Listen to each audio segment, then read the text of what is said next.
If you don't believe pedophiles hold power at the very top, then explain this. Netanyahu's own deputy was arrested in a Las Vegas child predator sting, only to be quietly released. No charges, no explanation. U.S. detains worker from Israel's top cyber defense agency for questioning. Prime Minister's office says incident resolved quickly. That really ending with a brief questioning of National Cyber Director at staffer before his release and return to Israel. It was a misunderstanding. Israel always welcomes pedophiles back to Israel. That's so this was a misunderstanding, Kurt. That's all this was, right? Yeah. So the news people who say it's possibly he pulled the diplomatic immunity card. Oh, I wonder if they did that. I wonder how they got out of this one. Wow. Briefly detained. Yeah. So they have impunity, just like they can slaughter people in Gaza, right, on camera with impunity. They can do whatever they want with the children in America, and their punishment is they get sent back to Israel. Some things don't change. A century passes, faces change, regimes rise and fall, but the same dark pattern remains. Eyes Wide Shut was officially based on Arthur Schnitzler's 1926 novella, Dream Story. At first glance, it's the tale of a husband drifting through a strange erotic odyssey after confessing a troubling dream, his desire for a very young girl. That confession sets him on a path into a hidden world of elite orgies, where sex, secrecy, and power are bound together in rituals that blur the line between fantasy and nightmare. But here's the crucial detail. In Schnitzler's original story, the theme of underage temptation is unavoidable. In the studio cut of Kubrick's movie, almost all of that was scrubbed away. The studio made sure the references to paedophilia were mostly cut, leaving only a shadow of what Kubrick had intended. It wasn't only Hollywood studios doing the CIA's bidding to protect the occult elite and bury Kubrick's revelations. The mainstream media played its part too, making sure the most damning truths never saw the light of day. But every so often, a crack slips through.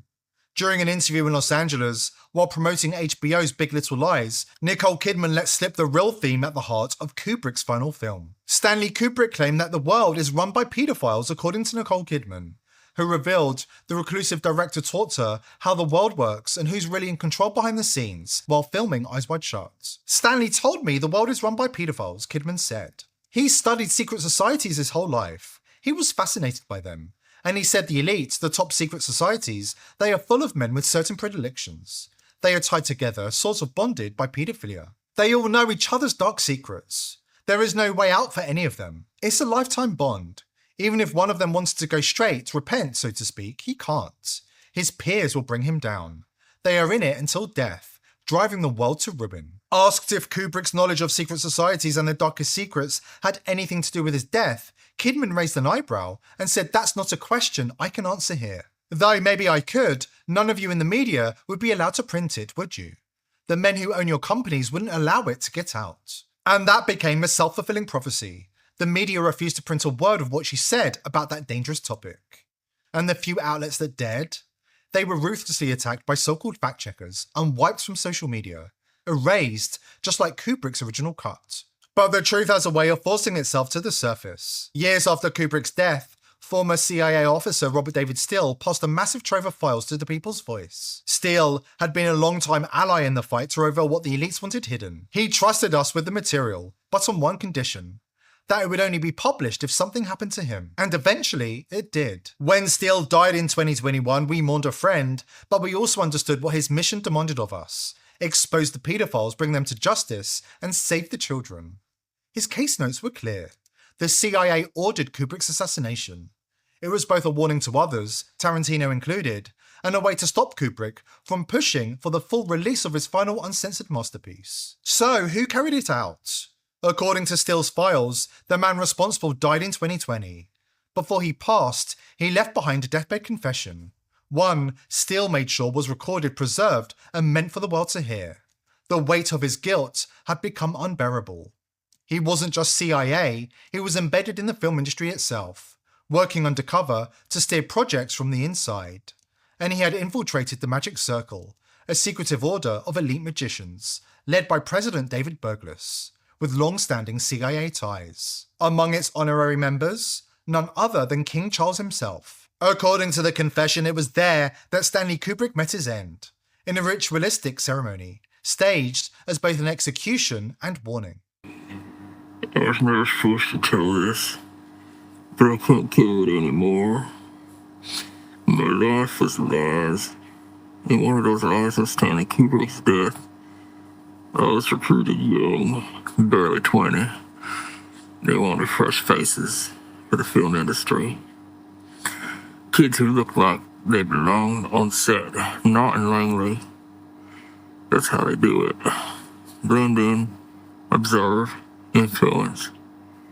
I worked as a production assistant on big films, The Omen, Superman. Later, I ran errands on The Shining. That's where I first crossed paths with Stanley. He was sharp as a tack. He watched people. He could tell he was fake.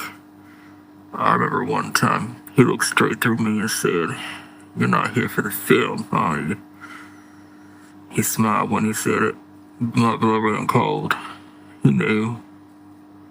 The agency kept me moving, always behind the scenes. My job was to nudge things, change the script, make sure certain names never appeared in the credits. Sometimes it was just watching, making sure actors or directors didn't step out of line. And if they did, you'd be surprised how fast careers vanish. I worked on Eyes Wide Shut too, though never directly. They wanted eyes in the room, always eyes in the room. As for Kubrick, they decided he'd crossed the line. He was mocking them, mocking their rituals, their power, their control, and he wouldn't stop. They told him to cut the film. He fought them. They censored it anyway, and still, he kept pushing, talking about forcing the release of the true version. That was enough. He was mocked. My role was simple.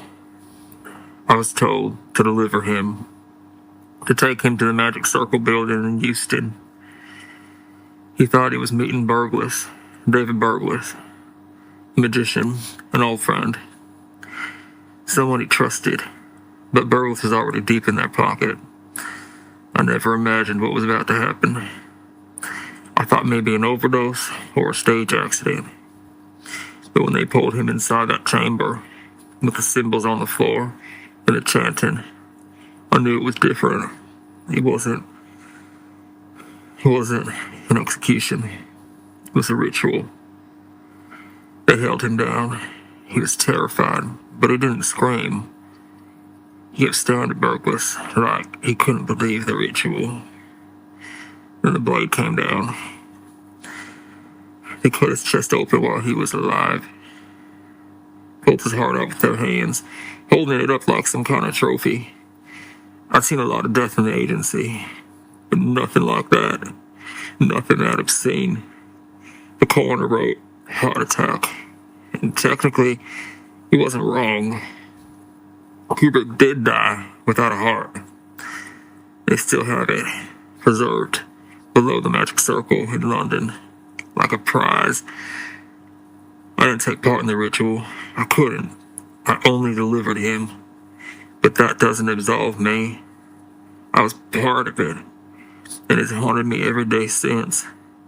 These people, the elite, they have ways and means that go beyond governments, beyond the CIA. If you mock them, if you expose them, they'll make an example of you. That's what happened to Stanley. And if you're hearing this, it's because I couldn't leave this world without telling someone the truth. Kubrick wasn't the only one.